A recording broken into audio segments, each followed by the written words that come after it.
এই যে আমাদের জীবন, এই জীবনের জন্য বিপদ, আপদ, পরীক্ষা, স্ট্রাগল এটা অনিবার্য, এটা হবেই। বিপদ নাই, কষ্ট নাই, আপদ নাই, অনিশ্চয়তা নাই, স্ট্রাগল নাই, এমন কি কেউ আছে এখানে? কেউ কি হাত তুলে বলতে পারবেন যে হুজুর আমার জীবনে কোনো বিপদ নাই, অথবা আমার জীবনে কোনো দুঃখ নাই, কষ্ট নাই, কোনো স্ট্রাগল নাই, কোনো রিস্ক নাই? এরকম সৌভাগ্যবান কেউ আছেন এখানে? তাহলে জীবনের জন্য পরীক্ষা এটা অনস্বীকার্য, হবেই হবে পরীক্ষা। পৃথিবীর জীবনটাই এমন, এভাবেই এই লাইফকে ডিজাইন করা হয়েছে। পরীক্ষা থাকবে, এখানে বিপদ থাকবে, এগুলো উত্তীর্ণ হয়ে আপনাকে যেতে হবে। চির সুখ চির শান্তি এটাই পৃথিবীতে হয় না। চির সুখ এবং চির শান্তির জায়গা হচ্ছে জান্নাত।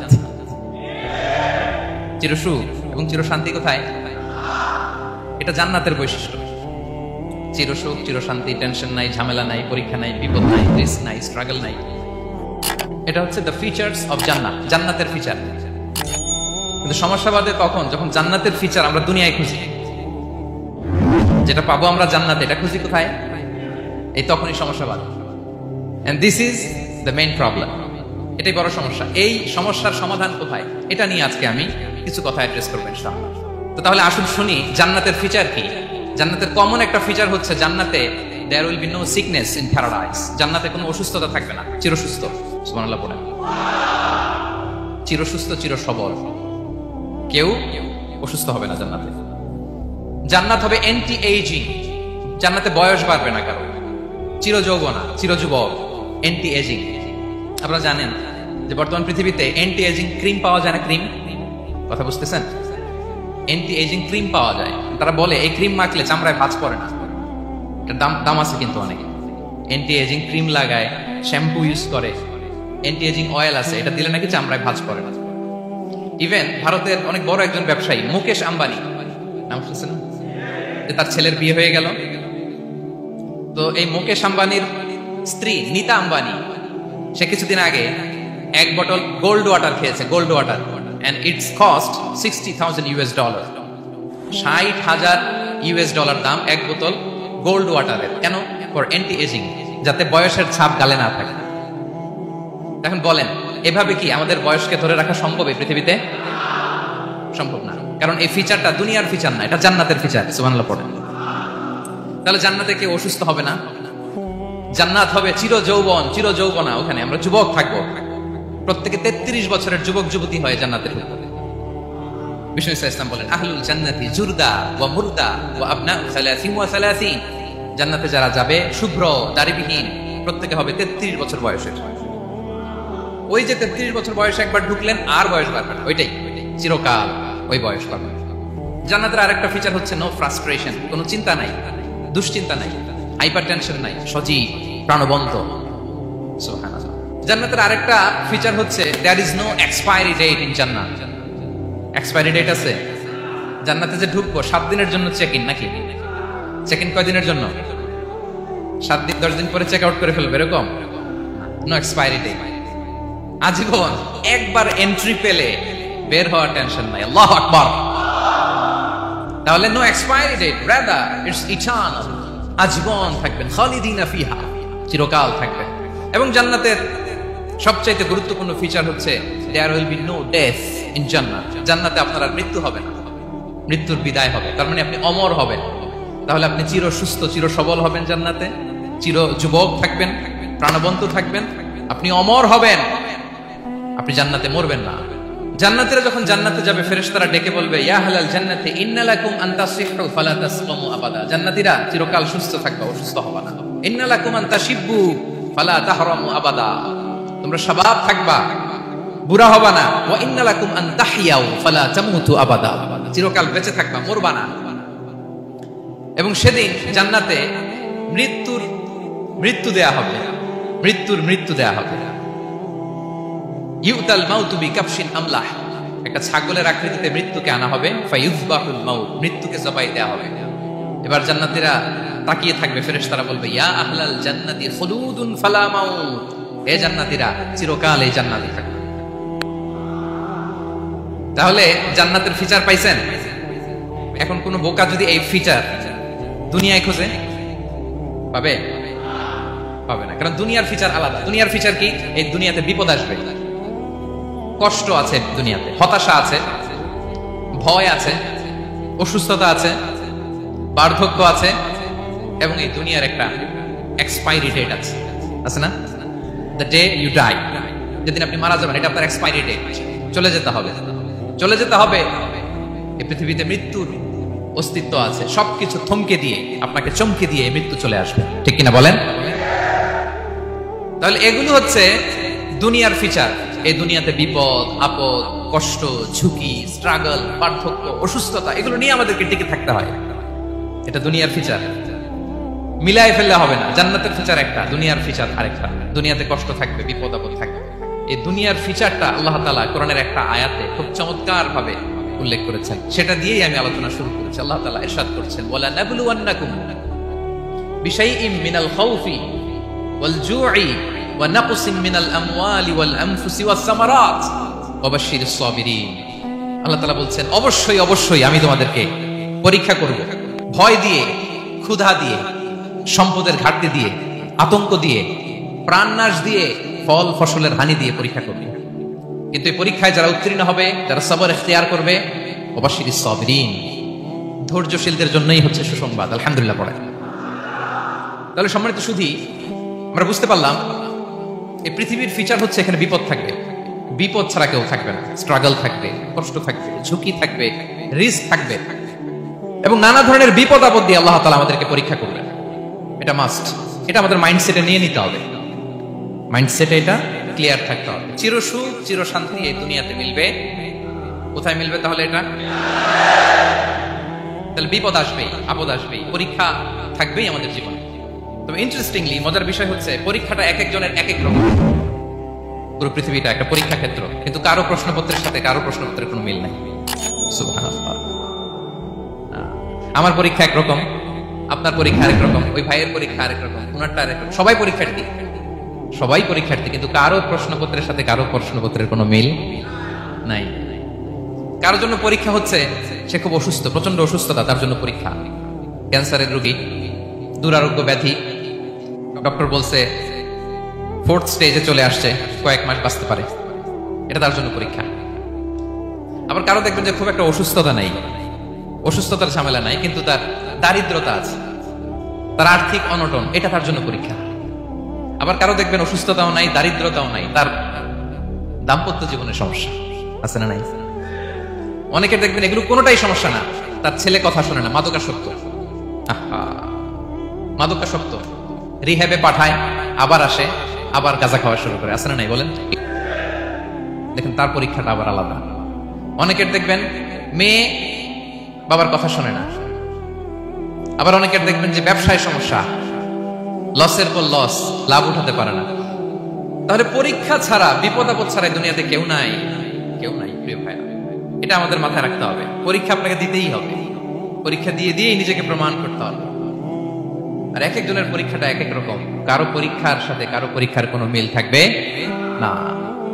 তো মাঝে মাঝে আমরা এটা ভুলে যাই। আল্লাহ তাআলা কালামে পাকে রিমাইন্ডার দিয়ে আমাদেরকে স্মরণ করিয়ে দিতে চান যে এই পৃথিবীতে আসলে তোমরা এসেছো পরীক্ষা দিতে। এটাই জীবনের বড় বাস্তবতা।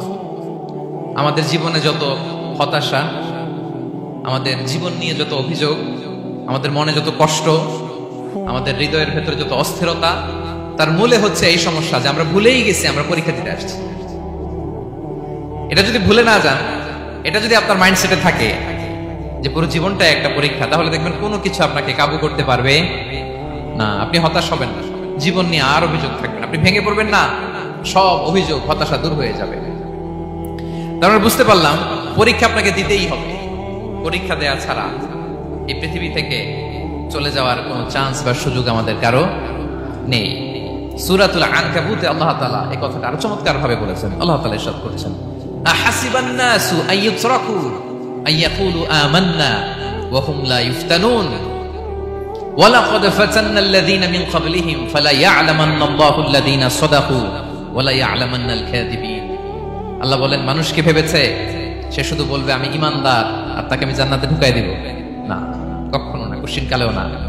বরং পূর্ববর্তীকালে যারা পৃথিবীতে এসেছিল তাদেরকে আমি পরীক্ষা নিয়েছি, পরীক্ষা করেছি, এবং তাকেও ইমানের প্রশ্নে সে সত্যবাদী না মিথ্যাবাদী পরীক্ষা দিয়ে দিয়ে নিজেকে প্রমাণ করতে হবে, ঠিক কিনা বলেন? পরীক্ষা দিয়ে আপনাকে প্রমাণ করতে হবে। এবং এই পরীক্ষার ব্যাপারটা, এটা যে শুধু আমরা সাধারণ মানুষ আমাদের জীবনে দুঃখ বিপদ পরীক্ষা এমনটা না। এই পৃথিবীর সবচেয়ে শ্রেষ্ঠ মানুষ যারা ছিলেন তাদেরকে আল্লাহ পরীক্ষা নিয়েছেন। বলেন তো এই পৃথিবীতে সবচাইতে শ্রেষ্ঠতম মানুষ কারা? সবচাইতে শ্রেষ্ঠ ভালো মানুষ কারা ছিল পৃথিবীতে? বলেন তো নবীরা। আওয়াজ করে বলেন তো কারা? বলেন তো নবীদের জীবনে পরীক্ষা ছিল কি ছিল না? হ্যাঁ ছিল। বেশি না কম? বিষ্ণু ইসলামকে জিজ্ঞাসা করা হলো, আইয়ুন নাসি আশাদ্দু বালাআন ইয়া রাসূলুল্লাহ, হে আল্লাহর রাসূল এই পৃথিবীতে কাদের জীবনে পরীক্ষা বেশি? বিষ্ণু ইসলাম বললেন, আল আম্বিয়া, নবীদের জীবনে। আল আম্বিয়া সুম্মাল আমসাল ফাল আমসাল, সবচাইতে জীবনে পরীক্ষার সম্মুখীন সবচাইতে বেশি হয়েছে নবীরা। তারপরে নবীদের পরবর্তী অবস্থান যাদের, সিদ্দিকিন যারা, শুহাদা যারা, সলিহিন যারা, আল্লাহওয়ালা যারা, তাদের জীবনে পরীক্ষা বেশি। ইউবতালার রাজুলু আলা হাসাবি দীনি, ব্যক্তির দিনদারি যত বেশি তার জীবনে আল্লাহর পরীক্ষাও তত বেশি। আপনি আল্লাহওয়ালা হবেন, আপনার জীবনে পরীক্ষাও অনেক বেশি। এজন্য ইমানদার হওয়া যেমনি মর্যাদার, ইমানদারের জীবনে পরীক্ষাও হবে অনেক বেশি। এবং পরীক্ষা যত বড়, খেয়াল রাখতে হবে, মন খারাপ করার কোনো সুযোগ নেই। পরীক্ষা যার জীবনে যত বড়, সেটাতে সফল হতে পারলে ওটার প্রতিদানও বড়। পরীক্ষা যত বড়, এটাতে সাকসেস হতে পারলে এটার রিওয়ার্ডও তত বড়। বিষ্ণু ইসলাম বলেন, ইযামুল জাযাই মাআ ইযামিল বালা, বালা যত বড় জাযাও তত বড়, প্রতিদানও তত বড়। আপনারা নবীদের জীবনে যদি খেয়াল করেন দেখবেন, যেই নবীর জীবনে পরীক্ষা যত বেশি সেই নবীর জীবনে সফলতাও তত বেশি। সাইয়েদনা ইব্রাহিম আলাইহিস সালামের কথাটা একটু খেয়াল করেন তো, বলেন তো ওনার জীবনে পরীক্ষা কেমন ছিল? বেশি না কম? ওনার জীবনের পরীক্ষা থেকেই তো আমরা এই শব্দটা ব্যবহার করি, আমরা বলি অগ্নি পরীক্ষা। কি বলি? মানে আগুনে নিক্ষেপ করা হয়েছে সাইয়েদনা ইব্রাহিম আলাইহিস সালামকে, তাও স্বাভাবিকভাবে না, উলঙ্গ করে, নেকেট করে ওনাকে অপমানিত করবার জন্য ওনার গায়ের জামা কাপড় খুলে উলঙ্গ অবস্থায় আল্লাহর খলিল সাইয়েদনা ইব্রাহিম আলাইহিস সালামকে অগ্নিকুণ্ডে নিক্ষেপ করা হয়েছিল। এরকম এক্সপেরিয়েন্স এই অডিটোরিয়ামের ভেতরে আমাদের কখনো হয়েছে? তাইলে সাধারণ মানুষের জীবনের পরীক্ষা আর নবীদের জীবনের পরীক্ষার মধ্যে পার্থক্য আছে না নাই? ওই পরীক্ষায় উনি পাশ করে ফেললেন। 86 বছর পর্যন্ত আল্লাহর কাছে দোয়া করলেন, আল্লাহ আমাকে একটা নেককার সন্তান দাও। আল্লাহ সন্তান দেয় না। 86 বছর পরে আল্লাহ তাআলা সাইয়েদনা ইব্রাহিম আলাইহিস সালাম এবং হাজারের ঘরকে উজালা করে সন্তান দিলেন। সাইয়েদনা ইসমাঈল আলাইহিস সালাম পৃথিবীতে আসলেন কত বছর বয়সে? 86 বছর বয়সের এখানে কেউ আছেন? হ্যাঁ, আছি আমরা? কেউ নাই। 86 বছর বয়সে প্রথম সন্তান পেয়েছে। তাদের ঘরকে উজালা করে আল্লাহর নবী সাইয়েদনা ইসমাঈল আলাইহিস সালাম আসলেন। এবার আল্লাহ বললেন, যাও স্ত্রীকে আর এই কলিজার টুকরা সন্তানকে, থাকো তো প্যালেস্টাইনে, প্যালেস্টাইন থেকে 1500 কিলোমিটার দূর, দ্য ব্যারেন ল্যান্ড, ওই মক্কার ধুধুমরু প্রান্তরে রেখে আস, যেখানে কেউ নাই, মানুষ নাই, গাছ নাই, পাখি নাই, পানি নাই, যাও রেখে আস। আচ্ছা বলেন তো, 86 বছর পরে যে লোকটা সন্তান পেল, বুঝেছেন উত্তর দিয়ে, 86 বছর পরে যে লোকটাকে আল্লাহ তাআলা সন্তান দিল, তার হৃদয়ে ওই সন্তানের জন্য মায়া বেশি না কম? এমনি তো আমাদের প্রথম সন্তানের হিস্ট্রিটা একটু খেয়াল করেন তো। প্রথম আমাদের যে মেয়ে হয়েছিল বা যাদের ছেলে হয়েছিল, তার প্রতি আদর, সোহাগ, দরদ, ভালোবাসা, আল্লাহ কত ছিল। 86 বছর বয়স আল্লাহ তাআলা ওনাকে সন্তান দিলেন, দিয়ে বলেন, যাও হাজারকে আর ইসমাঈলকে মক্কার ধুধুমরু প্রান্তরে রেখে আসো। আল্লাহ তাআলা বলতে দেরি, চলে যেতে দেরি নাই, মুহূর্তে উনি রওনা হয়ে গেলেন। সুবহানাল্লাহ পড়বেন না? রেখে আসলেন মক্কার ধুধুমরু প্রান্তরে। এবার আল্লাহ বললেন, যাও রিটার্ন ব্যাক টু প্যালেস্টাইন, প্যালেস্টাইনে চলে যাও। চলে গেলেন, হৃদয়টা ভেঙে খান। অনেক বছর পরে আল্লাহ তাআলা আবার অনুমতি দিলেন, যাও এবার ছেলেকে দেখে আসতে পারো, যাও প্যালেস্টাইন থেকে আবার মক্কায় যাও। সাইয়েদনা ইব্রাহিম আলাইহিস সালাম প্যালেস্টাইন থেকে আবার 1500 কিলোমিটার পথ পাড়ি দিয়ে, এখনকার মতো ফ্লাইটে যায় না, গাড়িতেও না, উটে করে, কিসে করে। উনি যে কতবার মক্কা থেকে ফিলিস্তিন এসেছেন আর গিয়েছেন কোনো ইয়ত্তা নাই, হিসাব নাই। গেলেন, এবার ছেলেটা হাঁটতে পারে, দৌড়াতে পারে, একটু কথা বলতে পারে, আব্বু আব্বু ডাকতে পারে। কেমন মায়া লাগে বলেন তো? মায়া ভালোবাসায় যখন টইটম্বুর, ঠিক ওই মুহূর্তে আল্লাহ বলেন, ছেলেকে জবাই করো ছেলেকে। আল্লাহ তাআলা বলতে দেরি করেছেন, আল্লাহর আদেশ পালনে 1 সেকেন্ডও তিনি দেরি করেন নাই। ছুরি চালালেন, জান্নাত থেকে দুম্বা নিয়ে আসা হলো। এভাবে আল্লাহর নবী ইব্রাহিম আলাইহিস সালাম ওনার জীবনের প্রতিটি ক্ষেত্রে যেখানে আল্লাহ তাআলা ওনাকে পরীক্ষা নিয়েছেন, উত্তীর্ণ হয়েছেন। এবং দেখেন ওনাকে আল্লাহ তাআলা কি উপহার দিলেন, আল্লাহ তাআলা ওনাকে খলিলুল্লাহ উপাধি দিলেন, আল্লাহর বন্ধু। সুবহানাল্লাহ বলেন। আল্লাহ তাআলা বলছেন ওয়া ইযি বিতালা ইব্রাহিম রাব্বুহু বিকালিমাতিন ফাআতাম্মাহুন ক্বালা ইন্নী জাঈলুকা লিন-নাসি ইমামা। আল্লাহ অনেকগুলো পরীক্ষা নিয়েছিলেন সাইয়েদনা ইব্রাহিম আলাইহিস সালাম, প্রতিটা পরীক্ষায় সাকসেসফুলি পাস করেছেন, গোল্ডেন এ প্লাস। আল্লাহ বলেন ইন্নী জাঈলুকা লিন-নাসি ইমামা, I'm gonna make you the leader for the entire human being. I'm gonna appoint you as a leader for the entire universe. গোটা বিশ্বের জন্য, গোটা মানবতার জন্য আমি তোমাকে লিডার বানায় দিলাম। ইযামুল জাযাই মা'a ইযামিল বালা। পরীক্ষা যত বড়, ওই পরীক্ষায় পাশ করলে ওইটার ফলাফল প্রতিদানও বড়। তাহলে দেখেন প্রিয় ভাইরা, সাইয়েদনা ইব্রাহিম আলাইহিস সালামের জীবনে পরীক্ষার কোনো শেষ ছিল না। আমি আপনি কোথায়? আল্লাহর খলিলের জীবনে যদি এত পরীক্ষা থাকতে পারে, আমি আপনি কোথায় বলেন তো?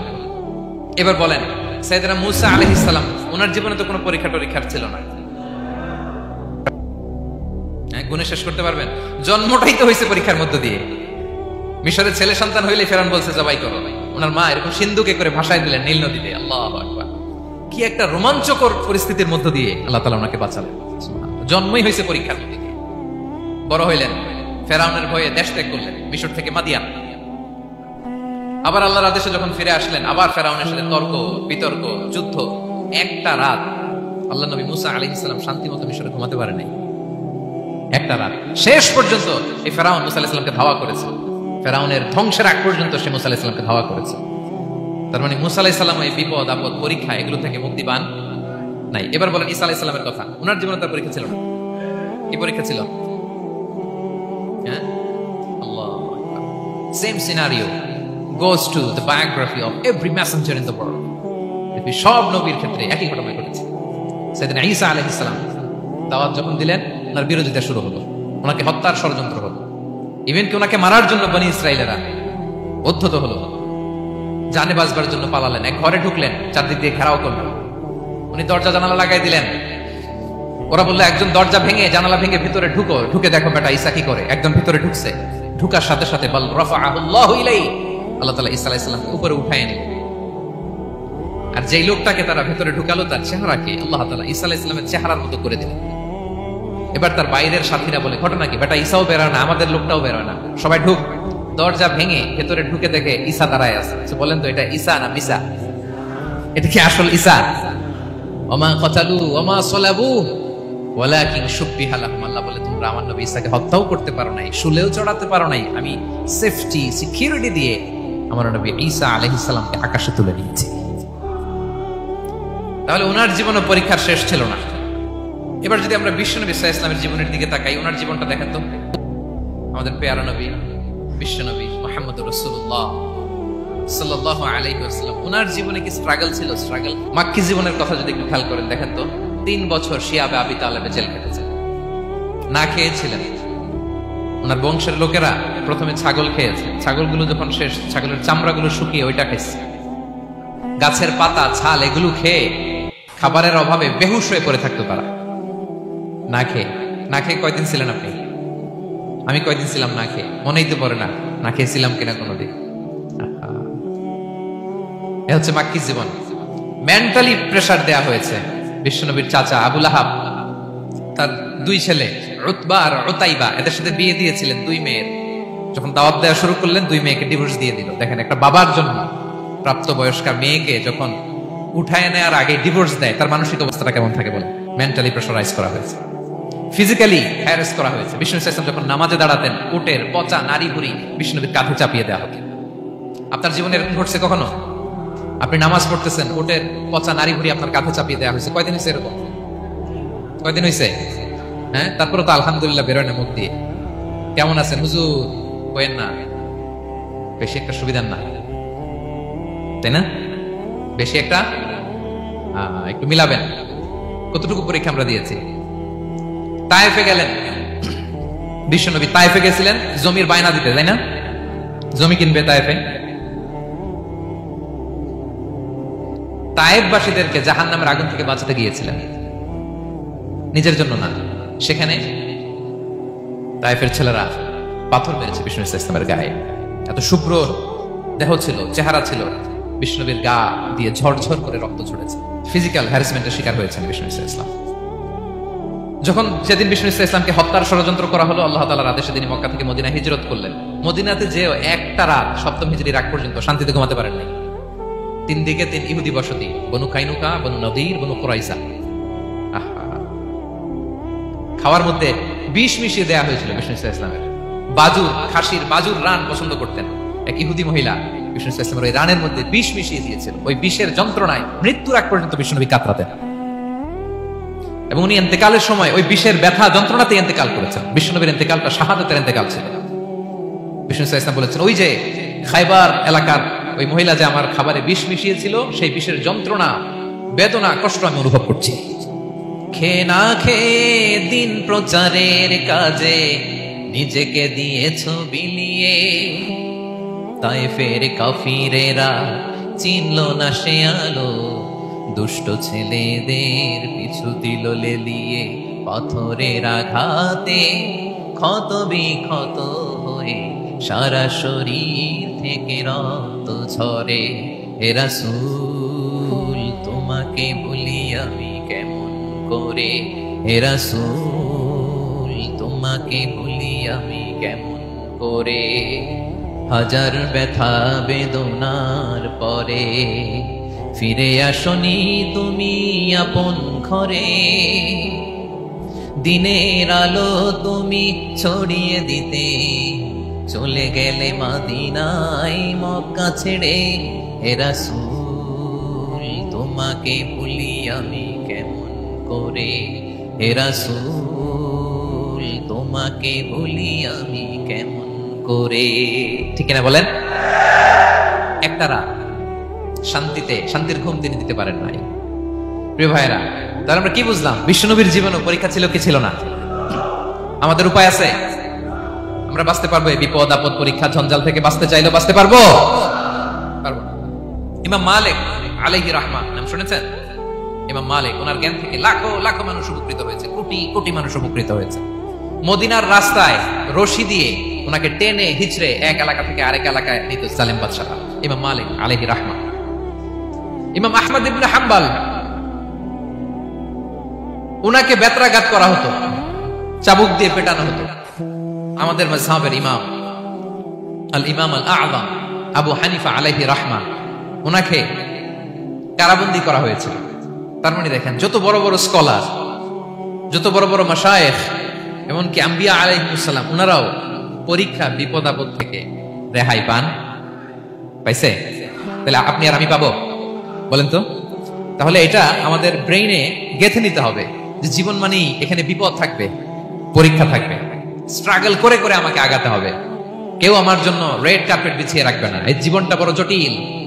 This is life, how it's design. এভাবেই পৃথিবীকে ডিজাইন করা হয়েছে। এখানে বিপদ আছে, কষ্ট আছে। এই পরীক্ষা দিয়ে দিয়ে আপনাকে উত্তীর্ণ হতে হবে। বুঝতে পেরেছেন প্রিয় ভাই? নাও দ্য কোশ্চেন আরাইজ, এখন প্রশ্ন হচ্ছে, কেন আল্লাহ এই পরীক্ষা নেন? কেন? আল্লাহ তাআলা সূরা মুলকে বলেছেন, এই পৃথিবী সাজানোর, এই জীবন মৃত্যুর এই খেলা, এর উদ্দেশ্যটাকে আল্লাহ তাআলা স্পষ্ট করে বলেছেন, আল্লাযী খালাকাল মাউতা ওয়াল হায়াতা লিয়াবলুয়াকুম আইয়ুকুম আহসানু আমালা। জীবন মৃত্যু দিয়ে তোমাদের জীবনকে সাজানো হয়েছে এজন্য, যাতে করে তিনি তোমাদের পরীক্ষা করতে পারেন। কি করতে পারেন? তোমাদের মধ্যে কে সৎকর্মে অগ্রগামী, কে কাজে ভালো, আমলে ভালো, এটা দেখার জন্য। বেসিকলি আল্লাহর দেখার প্রয়োজন নাই, আমাদেরকে দেখানোর জন্য এই পরীক্ষার আয়োজন। আমি ভালো করবো না খারাপ করবো এটা আল্লাহ জানে না? ওনার পরীক্ষা করা লাগে কেন? কথা বলেন। আমি জান্নাতি না জাহান্নামী এটা আল্লাহ জানেন না? বেসিকলি আমাদেরকে জানানোর জন্য এই পরীক্ষার আয়োজন। কাদেরকে জানানোর জন্য? মানে তুমি জেনে যাও তুমি জান্নাতি না জাহান্নামী, আমি ভালো করেই জানি। একটা ছোট্ট উদাহরণ দিলে বুঝতে পারবেন প্রিয় ভাইরা। ধরেন আল্লাহ তাআলা দুইজনকে সৃষ্টি করলেন। উদাহরণস্বরূপ, একজনের নাম আব্দুল্লাহ আর একজনের নাম আব্দুর রহমান। সৃষ্টির পরে আব্দুল্লাহকে বললেন, আব্দুল্লাহ আমি জানি তুমি পৃথিবীতে 50 বছর হায়াত পাইতা, খুব ভালো কাজ করতে, তুমি দুনিয়াতে অনেক ভালো কাজ করতে, এটা আমি আগেই জানি, আমার অসীম জ্ঞান বলে আমি আগে থেকেই জানি। তো যাও, তোমার এই মাত্র সৃষ্টি করলাম, যাও তুমি জান্নাতে ঢুকে যাও, কারণ আমি জানি তুমি জান্নাতি হবে। আচ্ছা, আর আব্দুর রহমান, তুমি পৃথিবীতে খুব খারাপ কাজ করতে, এটা আমি জানতাম, তোমার পাঠাইলে খারাপ কাজ করবা, তুমি সীমালঙ্ঘন করবা, অন্যায় করবা, অপরাধ করবা, তুমি জাহান্নামী হবা, যাও। যেহেতু আমি জানি পরীক্ষার আর দরকার নেই, তোমারে জাহান্নাম দিয়ে দিলাম, যাও ঢুকে যাও। আব্দুল্লাহ ঠিকই জান্নাতে ঢুকে যাবে, আব্দুর রহমান কি ঢুকবে? ঢুকবে? সে বলবে আল্লাহ এইমাত্র আমারে বানাইলেন, এইমাত্র আপনি আমাকে সৃষ্টি করলেন, সৃষ্টি করেই বলতেছেন তুমি জাহান্নামে যাও, আর বলতেছেন আমি জানি দুনিয়াতে পাঠালে তুমি খারাপ কাজ করবা, তুমি জাহান্নামী হবা, পাঠানোর আর কি দরকার, আগে থেকে জাহান্নামে যাও। আল্লাহ আপনি জানলে জানতে পারেন, আমি তো জানি না। ঠিক কিনা বলেন? সে বলবে না আল্লাহ আপনি ভুল বলতেছেন, এই দুনিয়াতে পাঠাইলে আমি খুব ভালো কাজ করতাম, আমি সীমা লঙ্ঘন করতাম না, নামাজ পড়তাম, রোজা রাখতাম, হজ করতাম, যাকাত দিতাম, সাদাকা করতাম, চ্যারিটি করতাম, জনকল্যাণকর সব ভালো কাজগুলো আল্লাহ আমি করতাম। এজন্য আল্লাহ তাআলা পরীক্ষার আয়োজন করেছেন, যাতে করে তুমি জেনে যাও যে পৃথিবীতে তুমি কি করেছো। এখন আর আল্লাহকে এক্সকিউজ দেওয়ার সুযোগ নেই। আচ্ছা বলেন তো, আবু জাহেলকে যদি আল্লাহ এখন কিয়ামতের দিন বলে Abu Jahl go to the hell fire, Abu জাহেলের কিছু বলার সুযোগ আছে? কারণ ও দুনিয়াতে কি করে আসছে এটাও জানে না। ফেরাউনকে ডেকে যদি আল্লাহ বলে ফেরাউন তুমি জাহান্নামে যাও, go to the hell fire, ওর কি কোনো এক্সকিউজ দেওয়ার সুযোগ আছে? বলেন, সুযোগ আর আছে? কারণ তুমি দুনিয়াতে কি করেছো তোমার চেয়ে ভালো কেউ আর জানে। পৃথিবীতে এই পরীক্ষার এই আয়োজনের সবচেয়ে বড় উদ্দেশ্য হচ্ছে যাতে করে আমরা দেখে যাই যে আমরা কি কাজ করছি। কেউ যখন পরীক্ষা দেয় প্রিয় ভাইরা, ওই পরীক্ষায় কত পাবে তার একটা হিসাব আছে না? বলেন, আপনি গণিত পরীক্ষা দিয়ে আসছেন, যে 100-তে 100 পাবে সে বলতে পারে আমার সব অঙ্ক হয়েছে, ঠিক কিনা বলেন? আর যে লাড্ডু গুড্ডু বুঝছেন তো, কিছুই পারে নাই, ঘোড়ার ডিম, তারও একটা হিসাব আছে যে সে কিছুই লিখে আসতে পারে নাই। তাই পৃথিবীতে এই পরীক্ষার আয়োজনের প্রধানতম কারণ হচ্ছে যাতে করে আমরা বুঝে যেতে পারি যে আমরা কোথায় যাব, জান্নাতে না জাহান্নামে। প্রিয় সুধী, এ পর্যায়ে আমরা জানবো এই যে পরীক্ষা আল্লাহ তাআলা নিচ্ছেন আমাদেরকে, এই পরীক্ষায় সফল হওয়ার মূল মন্ত্র কি। কোরআনে বিভিন্ন আয়াতে পরীক্ষার কথা বলা হয়েছে এবং এই পরীক্ষার সফলতার মূল মন্ত্রও কোরআনে ঘোষিত হয়েছে। আলহামদুলিল্লাহ বলেন। যে আয়াত দিয়ে আমি শুরু করেছি এই আয়াতে আল্লাহ তাআলা বলেছেন ওয়াবাশশিরিস সাবিরিন, নবী হে ধৈর্যশীলদেরকে আপনি সুসংবাদ দিন, ধৈর্যশীলদেরকে সুসংবাদ দিন। তার মানে বিপদে ধৈর্য ধারণ করতে হবে প্রিয় ভাইরা। ইন্নামাস সাবরু ইনদা সাদামাতিল উলা, বিপদে আমরা অনেক সময় প্যানিক হয়ে যাই, অস্থির হয়ে যাই, কি করব, হতাশ না। মুমিনরা হতাশ হয় না, ধৈর্য ধারণ করে। কি করে? ধৈর্য ধারণ করার শক্তি দাও গো মেহেরবান আমায়, দাও গো মেহেরবান। পড়েন, ধৈর্য ধারণ করার শক্তি দাও গো মেহেরবান আমায়, দাও গো মেহেরবান। সবাই বলুন একসাথে, ধৈর্য ধারণ করার শক্তি দাও গো মেহেরবান আমায়, দাও গো মেহেরবান। বুকের ভেতর ব্যথার নদী বইছে অবিরা, বইছে অবিরা। পড়ুন, ধৈর্য ধারণ করার শক্তি দাও গো মেহেরবান আমায়, দাও গো মেহেরবান। পড়েন আমিন। আল্লাহ যেন বিপদে আমাদেরকে ধৈর্য ধারণ করার তৌফিক দান করে। প্রিয় ভাইয়েরা, ধৈর্য এটা এমন একটা গাছ যে গাছের সারা গায়ে কাটা, কিন্তু এই গাছের ফলটা বড় সুস্বাদু। আই রিপিট, আমি আবার বলছি, ধৈর্য এটা এমন একটা গাছ যে গাছের সারা গায়ে কাটা, কিন্তু ফলটা বড় মিষ্টি, ফলটা বড় সুস্বাদু। সবাই ধৈর্য ধারণ করতে পারে না। বিষ্ণু ইসলামকে আল্লাহ তাআলা নানা সময় আশ্বস্ত করেছেন, সান্ত্বনা দিয়েছেন, আর ধৈর্যের বাণী শুনিয়েছেন। আল্লাহ বলেন ফাসবির কামা সাবারা উলুল আজমি মিনার রাসূল, নবী হে আপনার আগে দৃঢ় প্রত্যয়ী নবীরা যেরকম ধৈর্য ধারণ করেছে আপনিও ধৈর্য ধারণ করুন।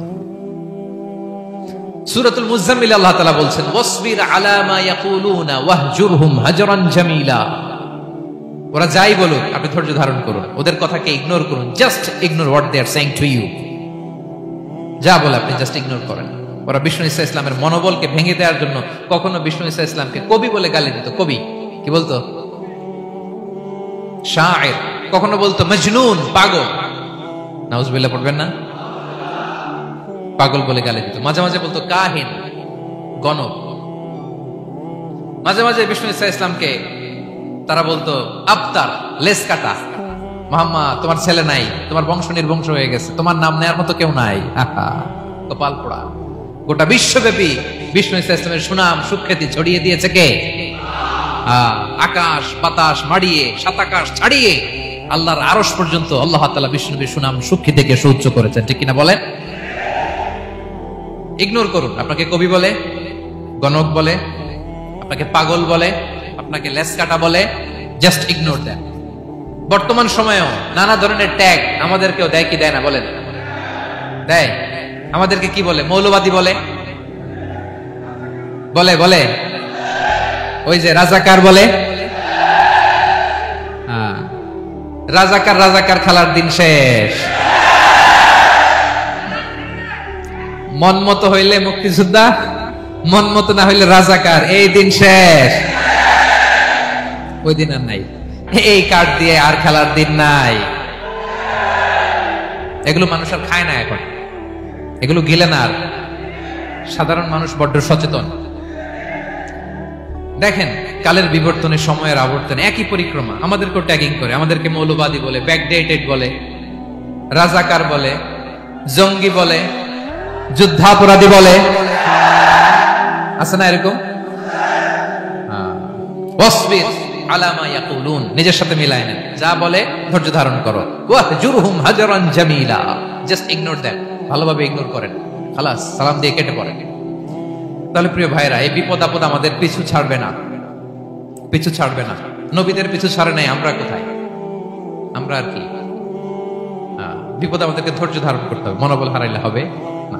দেখেন বিশ্বনবী কিভাবে আপনাদেরকে সান্ত্বনা দেয়। বিশ্বনবী বলেন, আজাবান লি আমরিল মুমিন, মুমিনের ব্যাপারটা বড় আশ্চর্যজনক। ফাইন্না আমরাহু কুল্লাহু লাহু খাইর, মুমিনের জীবনে যা ঘটে সবটাই খাইর, সবটাই কল্যাণ। ইন আসাবাতহু সাররাউ শাকারা ফাকানা খাইরাল্লাহ ওয়া ইন আসাবাতহু দাররাউ সাবারা ফাকানা খাইরাল্লাহ।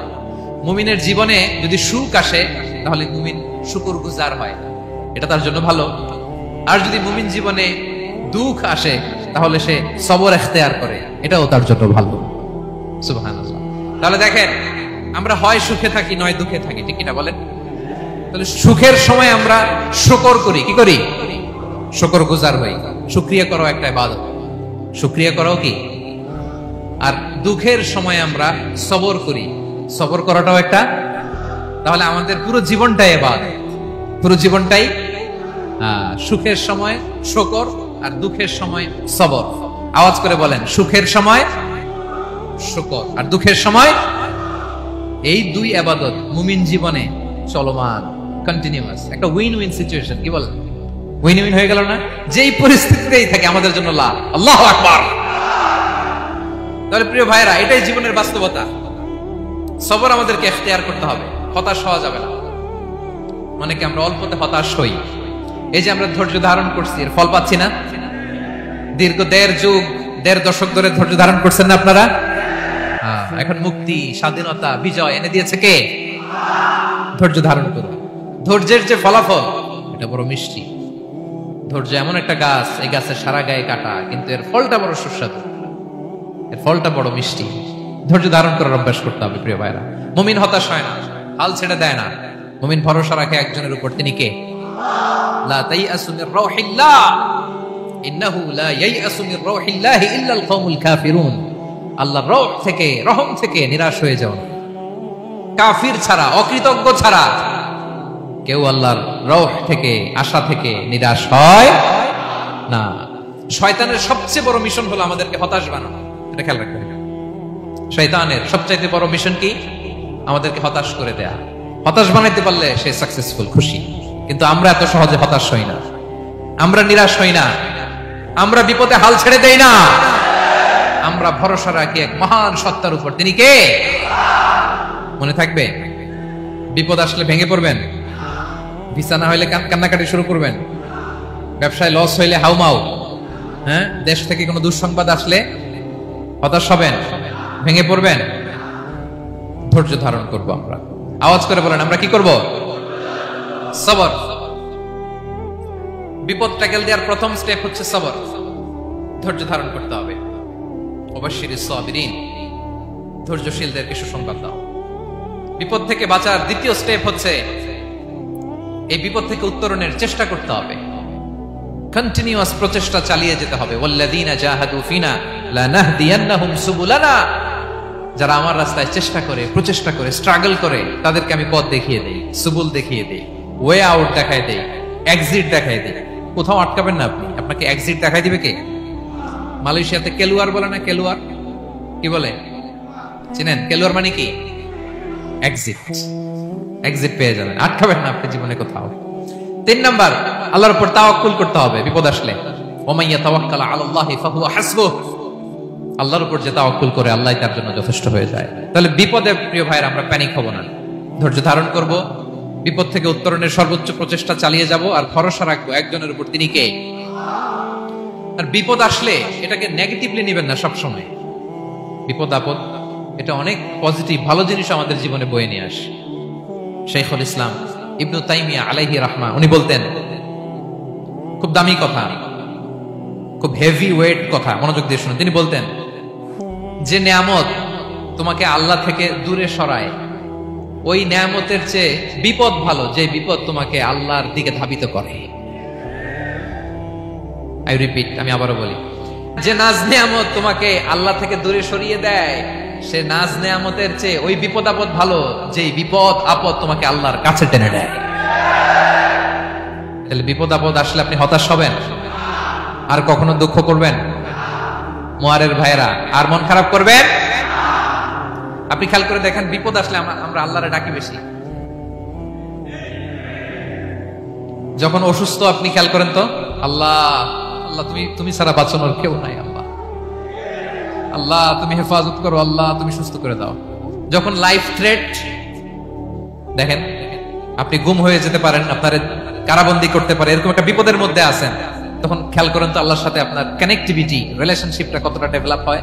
কারণ বিপদে পড়লে আমরা আল্লাহরে ডাকি বেশি। তাহলে বিপদ আপদেরও কিছু পজিটিভ সাইড বা দিক আমাদের জীবনে আছে না নাই? অনেক পজিটিভ দিক আছে, কয়েকটা শেয়ার করি। এক নাম্বার পজিটিভ সাইড তো বললাম, ইমাম ইবনু তাইমিয়া যেটা বললেন। এরপরে হচ্ছে মাঝে মাঝে আল্লাহ তাআলা আমাদের মর্যাদাকে আপগ্রেড করতে চায়, এলিভেট করতে চায়। আপনি ধরেন কোন একটা এয়ারলাইন্সের রেগুলার প্যাসেঞ্জার টিকিট কাটেন, মাঝে মাঝে হঠাৎ করে দেখবেন কাউন্টারে গেলে তারা বলে you are upgraded to business class, অথবা you are upgraded to first class. যেহেতু রেগুলার প্যাসেঞ্জার, অনেক মাইলস জমা হয়েছে, আপগ্রেড করে দেয়। আল্লাহ তাআলা মাঝে মাঝে চায় তিনি আমাদের মর্যাদাকে, র্যাঙ্ক, এটাকে আপগ্রেড করবেন, কিন্তু আমার যে আমল আখলাকের অবস্থা, ওইটা দিয়ে ওই আপগ্রেড র্যাঙ্কে যাওয়ার সুযোগ নাই। বুঝতেছেন কথা? আল্লাহ চায় আমার লেভেল একটু আপ করতে, কিন্তু আমার আমলের যে অবস্থা, এতে আমি ওখানে যাই না। তখন আল্লাহ কিছু বিপদ আপদ দিয়ে, পরীক্ষা দিয়ে বান্দাকে টেস্ট করে। ওই পরীক্ষায় যদি উত্তীর্ণ হন, সাথে সাথে আল্লাহ তাআলা আপনার লেভেল বা র্যাঙ্ক আপগ্রেড করে দেয়। সুবহানাল্লাহ পড়বেন না? তাহলে লাভ না লস? আওয়াজ করে বলেন, লাভ না লস? মুমিন জীবনের সব লাভ। যত বিপদ আপদ আপনাকে স্পর্শ করে, প্রতিটাতেই আপনার জন্য কল্যাণ। বিষ্ণু ইসলাম বলেন, মা ইউসিবুল মুসলিমা মিন নাসাবিন ওয়ালা ওয়াসাবিন ওয়ালা হাম্মিন ওয়ালা হুজনিন ওয়ালা আযান ওয়ালা গাম্মিন হাত্তা শাওকাতি ইউশাকুহা ইল্লা কাফারাল্লাহু বিহা খাতায়া। আপনার জীবনে যত দুঃখ, যত যন্ত্রণা, যত টেনশন, যত অ্যাংজাইটি, যত ইনজুরি, এমনকি গোলাপ ফুল পাড়তে যে ওখানে যে কাটা বাজছে, বরই খেতে যে বরই গাছে ওঠার পর যে একটা কাটা বিচ্ছে আপনার হাতে, এর কারণে আল্লাহ তাআলা আপনার গুনাহ মাফ করে দেয়।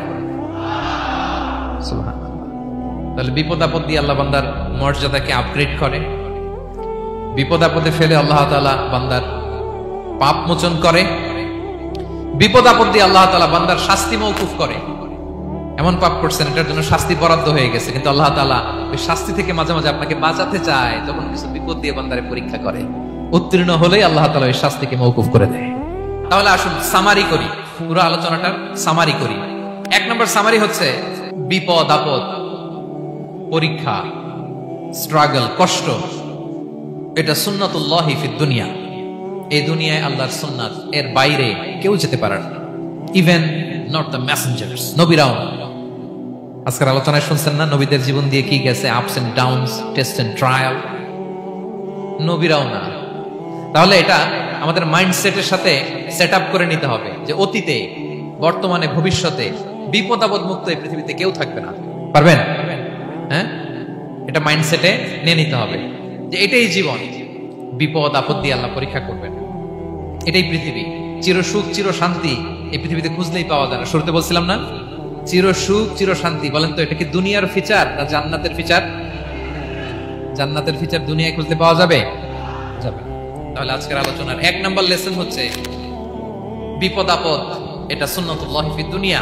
এই দুনিয়া আল্লাহর সুন্নাত, এটা থেকে মুক্তি পাওয়ার কোনো সুযোগ নাই, নবীরাও পায় নাই। 2 নম্বর লেসন, বাঁচার যেহেতু সুযোগ নাই, we have to face it with patience, intellect and tawakkul. বিপদে অস্থির হওয়া যাবে না, এটাকে ফেস করতে হবে উইথ পেশেন্স, ধৈর্যের সাথে। বিপদ আমরা মোকাবেলা করব কিসের সাথে? ধৈর্য। প্যানিক হবেন না, অস্থির হবেন না, ধৈর্য ধারণ করবেন উইথ ইন্টেলেক্ট। আল্লাহর দেয়া আপনার ইন্টেলেক্ট খাটিয়ে এই বিপদ উত্তরণের সর্বান্তকরণের চেষ্টা প্রচেষ্টা আপনার চালায় যেতে হবে। আর সবশেষে আত-তাওয়াক্কুল আলাল্লাহ, ডিপেন্ডিং অন আল্লাহ, ভরসা করব কার উপর? আল্লাহর উপর। পারা যাবে তো? আচ্ছা, 2টা লেসন গেল। 3 নম্বর লেসন হচ্ছে আমাদের ছেলে মেয়েদেরকে we have to educate our child regarding the test and trial in this dunya. দুনিয়ার এই বিপদ আপদের ব্যাপারে আমাদের ছেলে মেয়েদেরকে শেখাতে হবে, বুঝাতে হবে। ওরা ছোট মানুষ তো অস্থির হয়ে যায়, আব্বু আমার সাথে কেন এমন হয়, আমারই শুধু পেন্সিল চুরি হয়, আমারই শুধু এটা হয়, আমি পরীক্ষায় খারাপ করি, আমি ব্যথা পাই, আমার এই আমার সেই। ছোট মানুষ তো বুঝে না, ওরা বুঝাইতে হবে যে বাবা, this is the essence of life, এটাই জীবন, এটাই কি এই লাইফ হ্যাকস গুলো তাদেরকে শেখাইতে হবে। ডোন্ট বি প্যানিক হওয়া যাবে না। This is how life is design, এটাই জীবন, বিপদ আপদ আসবে, এটাকে মেনে নিতে হবে, ছেলে মেয়েদেরকে শেখাইতে হবে, তাহলে তারাও প্যানিক হবে না। পারবেন তো ইনশাআল্লাহ?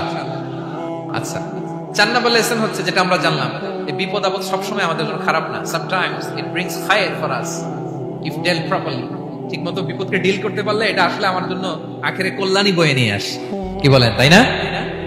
কল্যাণ বয়ে নিয়ে আসে। সব শেষ কথা হলো, আমরা যেন এই বিপদগুলোকে প্রপারলি ডিল করতে পারি, আমরা যেন সবর ইখতিয়ার করতে পারি। আল্লাহর কাছে চাইতে হবে, দোয়া করতে হবে, কারণ তৌফিক দেওয়ার মালিক কে? আল্লাহর কাছে যেন আমরা কায়মনো বাক্যে প্রার্থনা করতে পারি, আল্লাহ এই বিপদকে যেন আমরা ডিল করতে পারি উইথ সাবর, উইথ ইন্টেলেক্ট, উইথ তাওয়াক্কুল। আসল হাতিয়ার হচ্ছে এটা, দোয়া। আল্লাহর কাছে চাইবেন, মনোযোগের সাথে চাইবেন, আন্তরিকতার সাথে চাইবেন। উদউল্লাহ ওয়া আনতুম মুখিনুনা বিল ইজাবা। বিষ্ণু বলেন এমন ভাবে চাও যেন তুমি অনেকটা কনফার্ম যে তোমার দোয়া আল্লাহ কবুল করবেনই, এমন ভাবে চাও। অনেকে রোবোটিক দোয়া করে। রোবোটিক দোয়া মানে দোয়ার মধ্যে প্রাণ নাই, ধ্যান নাই, মন নাই, আগ্রহ নাই, ভালোবাসা নাই, ওই দোয়া আল্লাহ কবুল করে না। মনোযোগ দিয়ে চাইতে হবে চাওয়ার মধ্যে, তাহলে আল্লাহ তাআলার পক্ষ থেকে তৌফিক পাওয়া যাবে। পাওয়া যাবে তো ইনশাআল্লাহ? আল্লাহ তাআলা আমাদের সবাইকে বিপদে আপদে ধৈর্য ধারণ করার তৌফিক দান করুক। নবীরা তাদের জীবনে যেভাবে স্ট্রাগল, আপস এন্ড ডাউনস, বিপদগুলোকে, টেস্ট এন্ড ট্রায়াল গুলোকে ডিল করেছে, আমরা যেন সেভাবে ডিল করতে পারি। আল্লাহ তৌফিক দান করুক। আল্লাহ তাআলা আমাদের সবাইকে কথাগুলো বোঝা আর আমল করার তৌফিক দান করুক।